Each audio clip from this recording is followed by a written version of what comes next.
What's going on, everybody? Welcome back to another KJ Lifestyle video. I know it has been some time since I posted my last video and I left you guys off when I was on first the side of the road and then stuck at the Kia dealership for 5 hours before getting my car back and making a very long 1,500 mile journey. But that's besides the point. In today's video, controversial to last, we are actually going to go over the 5 things that I hate the most about the Kia Stinger, and after having it for over a year, that list is very defined. There is not too many things that I don't like about this car, especially hate about this car, but these are the top 5 things that I really dislike about the Kia Stinger.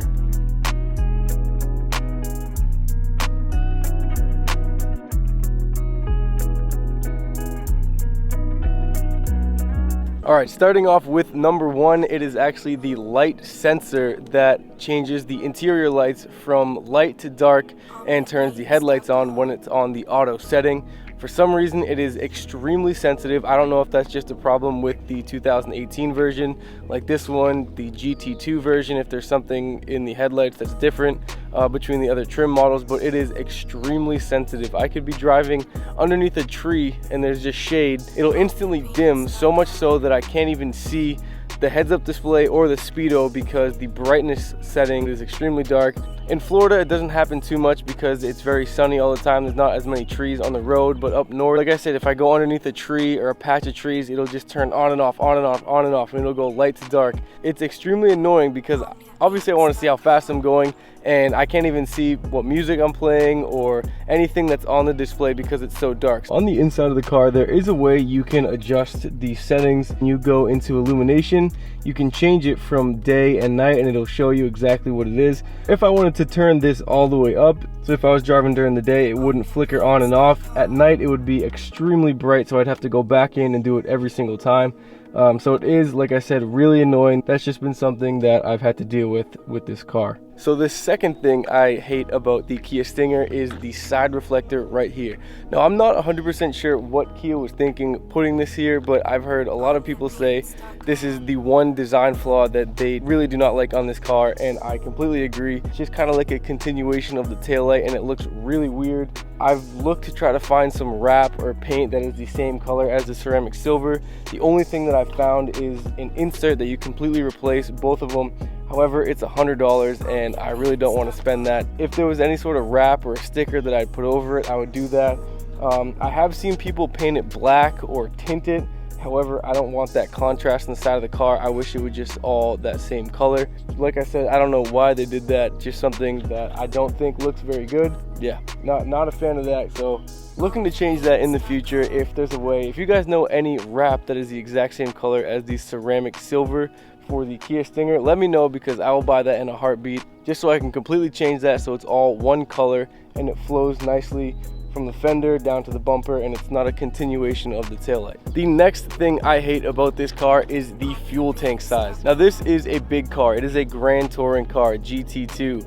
This is something that you should be able to take on long trips, and even on a full tank, I only get about 320 miles in eco when I'm doing 30 miles per gallon with cruise control on, everything, map zero. I'm just trying to get the best fuel economy as possible, and I still only get about 320 miles per tank. The tank size on this car is only 15.9 gallons. Now, for this size of a car and the way that it guzzles gas, it should be something a lot bigger. If you guys can see that, I'm just about at 3/4 of a tank, and if I look on my gauge here, I only have 254 miles. On previous cars that I had, like my 2002 BMW 530i and my 2008 Acura TL Type S, pretty much every quarter of a tank was 100 miles. So obviously that should be closer to 300 miles, if not a little bit more.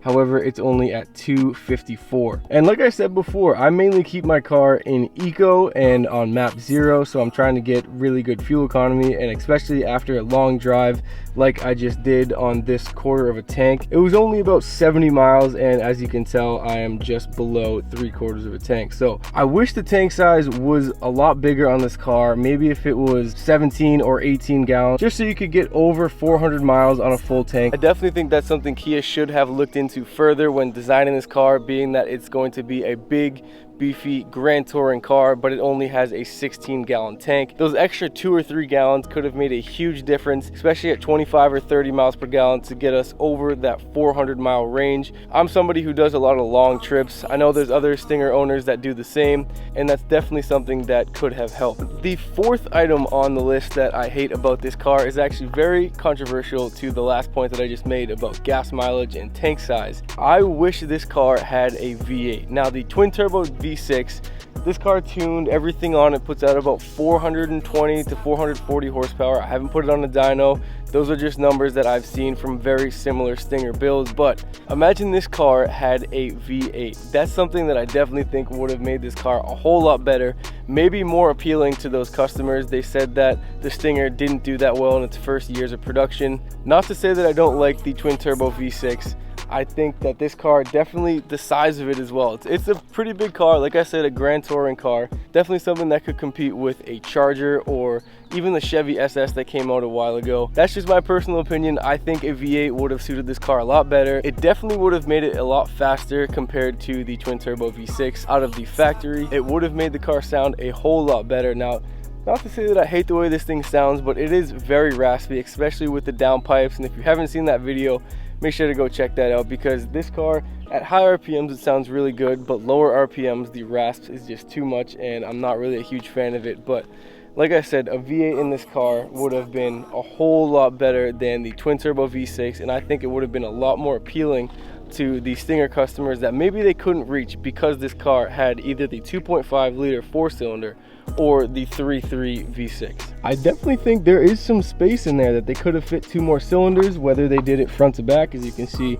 all this here, they definitely would not have needed the blow-off valves unless they would have done a twin turbo or a single turbo V8. But even a V8 may have been stepping out of Kia's comfort zone. Even this type of engine that puts out a lot of power is something a little bit new for Kia. Maybe somewhere down the line they were thinking about putting a V8, especially for how big the hood is, going from the firewall all the way up to the grille. And last but not least, the fifth thing that I hate about owning this car, if you can guess, is the service. At the end of the day, this car is still a Kia.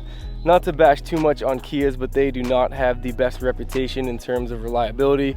Now, this car fortunately does have warranty up until 60,000 miles, which I unfortunately am coming up on, but that's if you're a second owner. If you're a first owner, you're gonna get 10 years, 100,000 miles, and second all the way through however many owners, you're only going to get 5 years, 60,000 miles, but that 5 years is from the production date, and this specific car is July 18th, which is coming up very shortly. So I have to decide if I want this car without the warranty after what had just happened. I went to one dealership just to do my regular oil changes. I brought the car in, made an appointment for 8 o'clock one morning, thinking that the car would be done by 12 o'clock. I had to make a long trip up to Orlando from Fort Lauderdale. I texted them around 10 o'clock, 10:30. That's 2.5 hours to do an oil change with an appointment. That should have been no problem. No reply. 12 o'clock comes. I need to leave. I call her. She said, oh, the car hasn't even been started yet. So why should I make an appointment if I'm not gonna get in? That could just be me. I didn't have all day to sit and wait for an appointment that should have definitely only taken 45 minutes. So then I started going to a different Kia dealership. Was fine all the way up until I had an evap core issue. If you don't know what the evap core is, it's pretty much behind the firewall, right behind the dashboard. It gives you either hot heat or cold AC, and definitely in Florida, that's something that I wanted. And I was not getting any cold AC. So luckily, like I said, it was under warranty. Brought it in, and they told me it was the evap core issue. He said the part was back ordered, so I was like, all right, we'll wait for it. I don't really have much else to do. I was supposed to be leaving in a month to come up north on this trip, and I was like, I might just have to deal with no AC or just leave the car in Florida and fly home. A week goes by, and I called the dealership and see if they had any updates on the evap core that was back ordered. They said they had no updates. So I went along to get the part number from this dealership, and I actually called the dealership that I stopped going to, and they were like, oh yeah, we have one in stock. So the communication between the dealerships was absolutely not there. If I hadn't have done the work myself, who knows, the evap core might not even been in this car, or it would have came while I was up here. So it's just a lack of effort. Obviously this isn't any sort of Mercedes, BMW, but just the service level with this car has not been good at all. Even after the evap core was installed, I was like, all right, great, the car's sorted, it'll be all good for when I go home. And then the last video happened, and if you don't know what happened, Make sure you go check that out. That's the full explanation. To make a long story short, the tech who installed the evap core in this car forgot to put a hose clamp on the return line for the heater box. And if you don't know, that is where the coolant runs through when it's going up to the evap core. That means there was coolant dumping out the bottom of my car, and I had no idea. Obviously, I thought the car was sorted. I go to leave to go up to South Carolina, and luckily, as I was going to the gas station before leaving Fort Lauderdale, I got an engine overheated thing. And like I said, if you haven't seen my other video, make sure you go check that out. I called my service rep and I was like, hey, this is happening. I need to leave. Can you get me in? This was about 5 o'clock. And even if they closed at 6, I still think they should have tried to get me in because somebody messed up. He told me to drive to the dealership. I start to drive to the dealership, engine overheated again. I pull off the road. I was stuck on the side of the road for 7 hours. Kia said they had a tow truck coming. I waited 3 hours, nothing came. My service rep never replied. I had to go on AAA. That said 998 minutes, so that fell through. Luckily, I had 2 buddies with me. We started calling tow truck companies and luckily found one. Once again, we had to do the work to find the truck. After 5 hours on the road, waited another 2 hours to finally get picked up, dropped the car off at 12 o'clock. I was there at 7 a.m. making sure this car was one of the first on the lift. It didn't go on the lift until about 7:45. They had the car until 12 o'clock. I don't know what they were doing, if they just had to readjust the hose clamp, and I didn't leave until 1 o'clock. So just the service with this car has not been good. Like I said, it could just be me, or if other people have had similar experiences, please let me know in the comments below, because that is something that I definitely think is one of the worst parts of owning the Kia Stinger. Once again, I'm not one that's too picky or that gets too like Karen-ish, if you will, with this type of stuff, but like I said, that service level has just not been great at all. So that is gonna do it for this video. I hope you guys enjoyed the top 5 things that I hate about this car.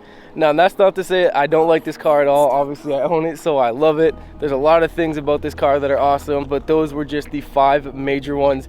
If you guys own a Stinger, let me know the 5 things you dislike the most about your car. We can kind of compare and contrast and see if there's anything that we can improve on. Until next time, guys, remember to be kind, be happy, and be grateful, and I'll see you in the next one.